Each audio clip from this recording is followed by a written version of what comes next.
Assalamualaikum warahmatullahi wabarakatuh. Waalaikumsalam warahmatullahi wabarakatuh. Kali ini saya akan memaparkan terkait dengan buku psikologistik yang ditulis oleh Sunjono Jarawijoyo. Sebelumnya perkenalkan, nama saya Bima Jaditya dengan NIM akhir 53. Nice. Sebelum pada materi pembahasan, kali ini saya akan memaparkan beberapa bab dari buku psikologistik, yaitu yang pertama ada pengertian dasar, dan yang kedua ada bagaimana manusia mempersepsi ujaran, yang ketiga ada bagaimana manusia memahami ujaran, dan yang keempat ada pelaksanaan tidak ujaran, dan yang kelima produksi ujaran, dan yang keenam ada produksi kalimat, yang ketujuh penyimpanan dan rektifikasi kata, yang kedelapan adalah landasan biologis pada bahasa, 9 landasan neurologis pada bahasa, yang 10 adalah pemoralan bahasa. Lanjut, pada yang pertama ada secara layaknya psikologistik. Psikologistik berasal dari dua cabang ilmu, yaitu psikologi dan linguistik. Psikologi adalah ilmu yang mempelajari tentang kepribadian atau jiwa dari manusia. Kemudian linguistik adalah ilmu yang mempelajari tentang bahasa.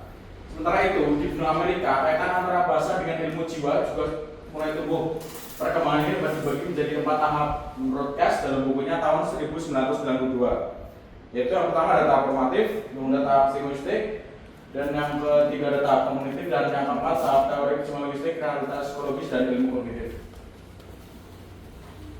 Kemudian yang berikutnya ada definisi psikologistik. Secara rinci, psikologistik mempelajari 4 topik utama. Yang pertama ada komprehensi, yakni proses-proses mental yang dilalui oleh manusia sehingga mereka dapat menangkap apa yang dikatakan orang dan memahami apa yang dimaksud. Kemudian yang kedua ada landasan biologis, yaitu yang kedua ada produksi, yakni proses-proses mental pada diri kita yang membuat kita dapat berujar seperti yang kita ucapkan. Dan yang ketiga ada landasan biologis serta neurologis yang membuat manusia bisa berbahasa. Dan yang terakhir ada pemoralan bahasa, yakni bagaimana anak memperoleh bahasa mereka. Kemudian yang ketiga ada kuadran bahasa. Yang berikutnya yaitu pada jenis kera tertentu mereka dapat memberitahu rekan kera apabila ada bahaya yang mengancam. Dari contoh ini tampak bahwa kera dapat berkomunikasi satu sama lain dengan memakai bahasa mereka sendiri. Begitu juga manusia yang memiliki bahasa mereka sendiri. Next. Selanjutnya ada definisi bahasa. Bahasa adalah suatu sistem simbol lisan yang dipakai oleh anggota suatu masyarakat berbahasa untuk berkomunikasi dan berinteraksi antara sesamanya. Yang kelima ada komponen bahasa. Pada aliran linguistik maupun bahasa selalu dikatakan memiliki 3 komponen: sintaksis, fonologi, dan semantik. Komponen sintaksis menangani ihwal yang berkaitan dengan kata, frasa, dan kalimat. Studi tentang kata seperti telaah tentang bagaimana kata dibentuk dan diturunkan. Umumnya ditangani dalam suatu tataran yang dinamakan morfologi. Next. Kemudian dari yang selanjutnya yaitu bab 2. Yang pertama ada 1. Penelitian mengenai persepsi ujaran. Yang kedua ada masalah. Jadi masalah ini adalah masalah yang dihadapi adalah bagaimana kita dapat menangkap dan kemudian mencerna bunyi-bunyi yang diujarkan dengan sifatan seperti bahasa ibu. Dan yang ketiga ada mekanisme ujaran. Yang keempat ada persepsi terhadap ujaran. Kemudian yang kelima ada model-model untuk persepsi. Dan yang bab ketiga, bagaimana manusia memahami ujaran.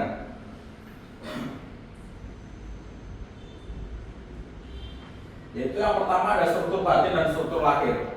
Dalam kebanyakan hal, makna suatu ujaran dapat dipahami dari urutan kata yang terdapat pada ujaran tersebut atau ciri-ciri tertentu masing-masing kata yang dipakai. Dan yang kedua ada proposisi.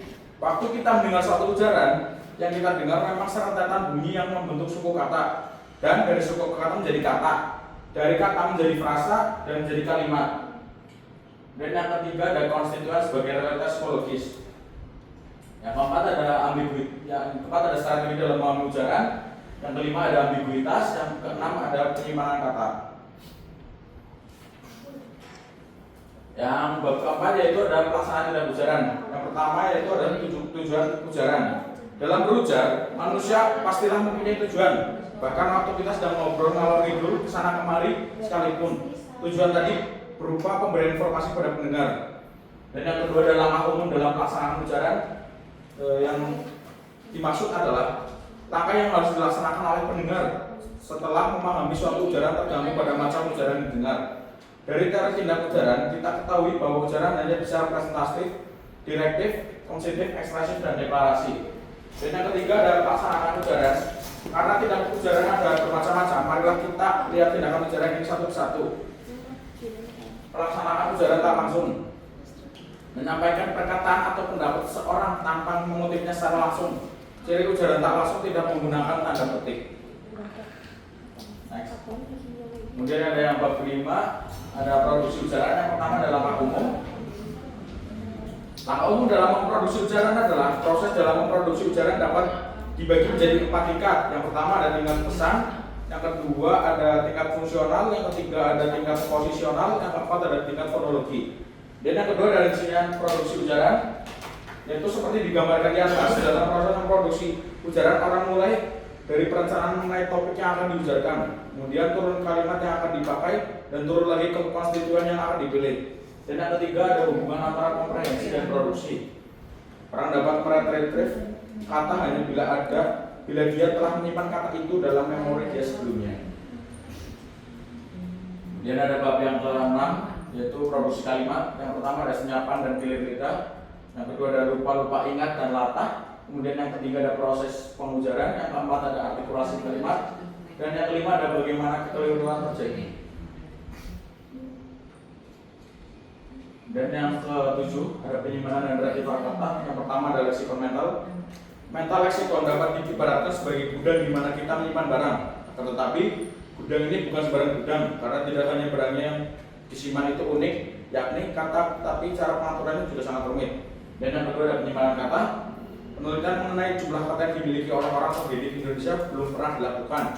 Kalau dilihat dari bawah Kamus Besar Indonesia hanya memiliki 72.000 kata lemah, dan dari pengalaman pribadi membuka kamus itu di mana ditemukan banyak kata yang tidak dimengerti.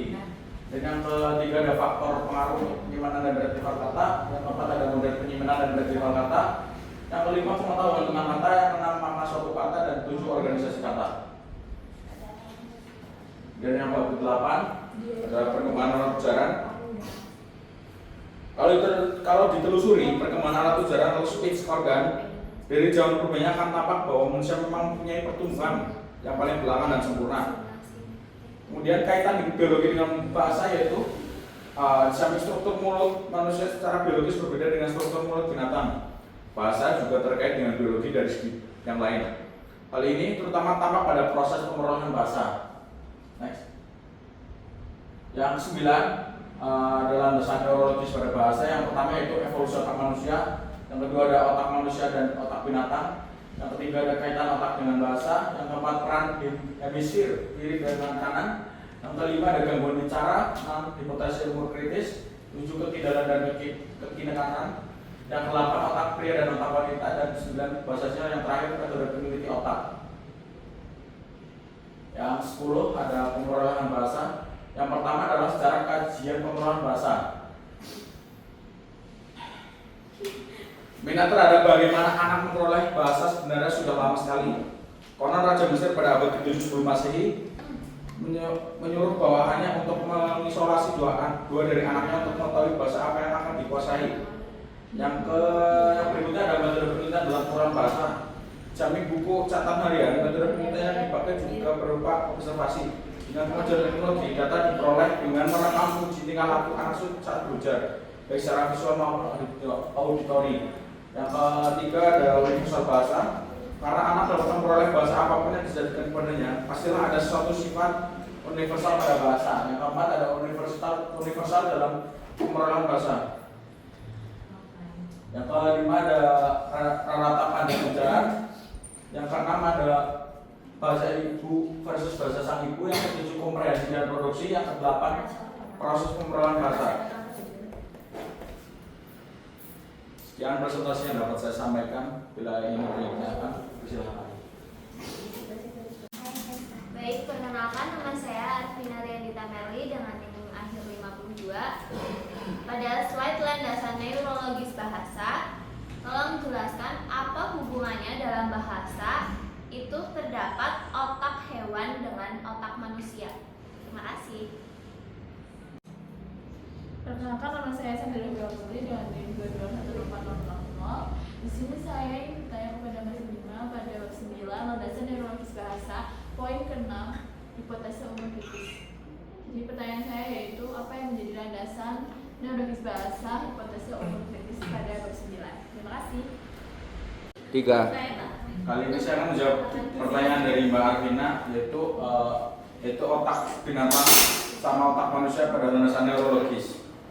Evolusi otak manusia dan makhluk lain tampaknya berbeda pada makhluk seperti ikan, tikus, dan burung. Misalnya korteks cerebral boleh dikatakan tidak tampak, padahal korteks inilah yang sangat berkembang pada manusia. Perbedaan fungsi dan struktur otak manusia dan hewan mamalia yang paling dekat seperti gorila atau simpanse cukup menonjol.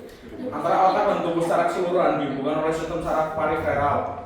Sistem ini merupakan sistem yang mengatur fungsi tubuh seperti bernafas dan pengaturan suhu, yang disebut juga dengan sistem saraf autonomik.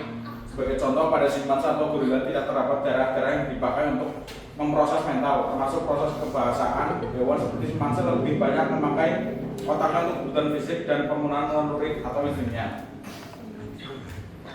Yang menjawab pertanyaan dari Mbak Sandrina yaitu